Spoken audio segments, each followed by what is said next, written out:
Welcome to Safeti School, where we crunch down health, safety and environment learning into simple bite-sized snippets that you can use for your business or your career, helping you improve your knowledge, boost your performance and maybe even providing some inspiration. Let's get started.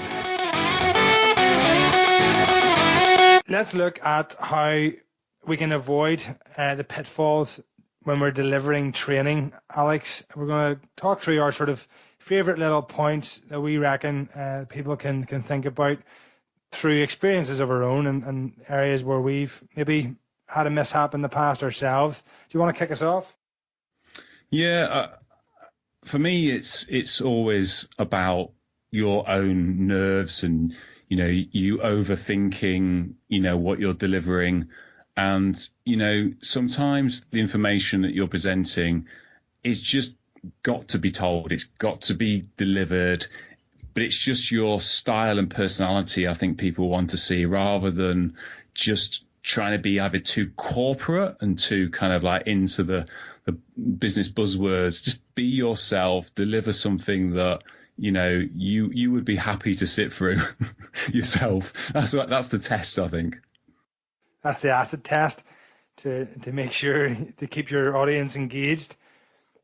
It's a real pertinent point that to try and be as natural as possible. And I guess we've chatted about this in the past, that once you start overthinking everything that you're saying, then automatically it becomes unnatural, and then that in itself is damaging to your engagement. Something that I'd written down initially was just to make sure that you have a defined outcome, and it goes back to what we were discussing about planning, training, to make sure that whatever goals and objectives that you want the learners to achieve are clearly laid out, so that whatever direction your training goes in, that you can always bring it back to that objective, and make sure that whatever content you're delivering or whatever discussions that you're having, you can always make them relevant to that end goal.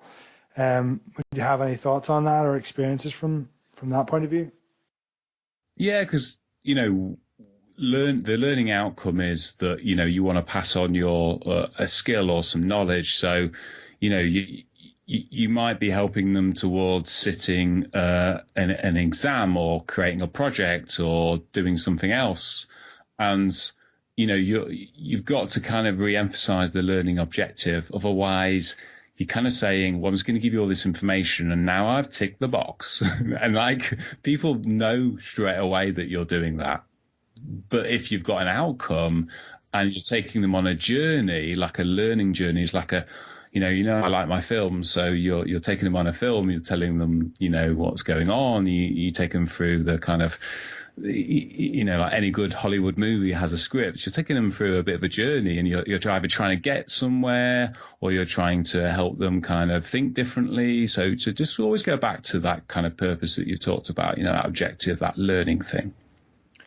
I think that ties in well to, I suppose, what I mentioned about cognitive overload and giving too much information. Obviously, in this digital age, our attention spans are becoming less and less able to cope with, vast amounts of information. So I suppose the question to ask yourself, if you are building that story, like you're saying, is how are you maintaining engagement through your training process? Have you broke it down into manageable chunks so that you can, test people's knowledge? You can give them a thumbs up once they've grasped a certain aspect of your training, and keep that motivation through your whole training.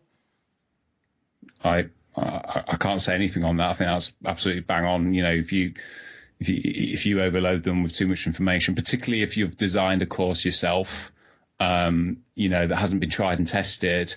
A lot of people, go on the HSE website, you find a load of information.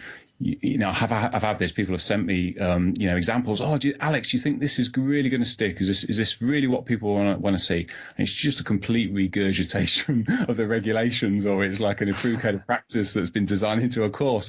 And I'm thinking, well, in the nicest possible way, maybe you should kind of split it up and make this part the kind of bit that you really want them to focus on, because a lot of that is going to switch them off, and you're going to lose your message and that opportunity for them to create that bit of knowledge and that new skill.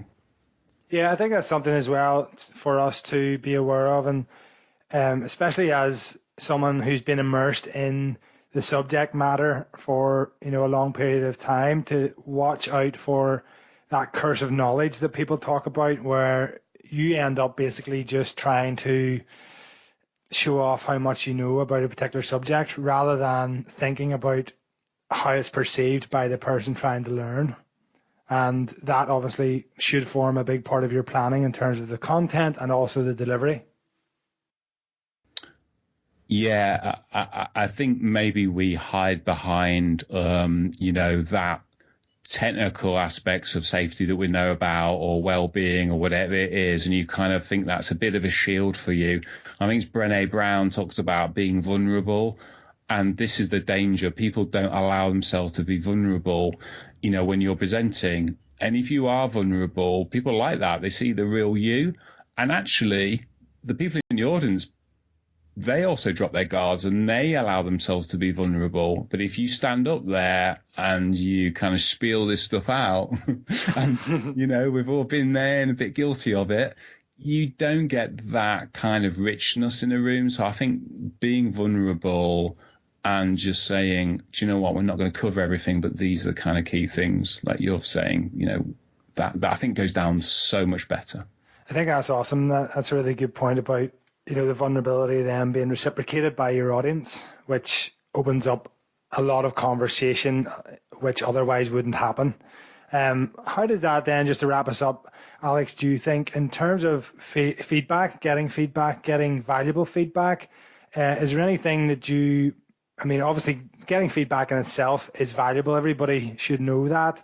Are there any tactics or strategies that you would use to make sure you're getting valuable feedback? Not just, I'm sure we all know the trainer who, gives every person in the class a wink and a nod and make sure they tick the excellent 10 out of 10 box, just so they look good for whoever's going to be looking at it. But if we're wanting constructive criticism, is there any particular way that you would go about trying to get that? Yeah. I think the fear is you fear negative feedback, and you always want positive. And obviously, if you're running consultancy or your job's on the line, and you're worried, and you just want to hit that performance target. What I'd say is all feedback is good feedback, because you want to learn. You are growing yourself every time you present. Just pat yourself on the back. People don't like presenting. There's not many people that can stand up there for 3 or 4 days or even half an hour and present. It takes someone to have real courage to do it. But there's more courage when you ask for feedback. And don't just, I think they call it a smile sheet. Basically, when you hand out the feedback, what you're getting instantaneous satisfaction. And what do I mean by that? You're getting, do people, it's like when you eat a Mars bar, how do you feel? Does it taste good? You might not like a Mars bar, but anyway, if it's that instantaneous thing of, I've just eaten something, or I've just learned something. Do I feel good about it? What's that satisfaction? And, to capture that satisfaction, whether it's a negative satisfaction, you take it. But don't go, was the food nice? That's just getting away from the fact. It's like, did I learn something that I can apply to my role? That's a so much better question. And that's why you need to kind of build these question sets into your feedback forms as soon as the course is finished, and take that information.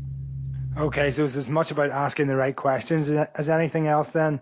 I think we've touched on a lot of good points there, and I think you're right about, it does take, if you are the trainer, it does take a lot of courage and energy to get up in front of an audience, especially if that audience isn't fully bought into the process. So, don't be too hard on yourself as well. That's it for this episode of Safeti School. We hope this was helpful.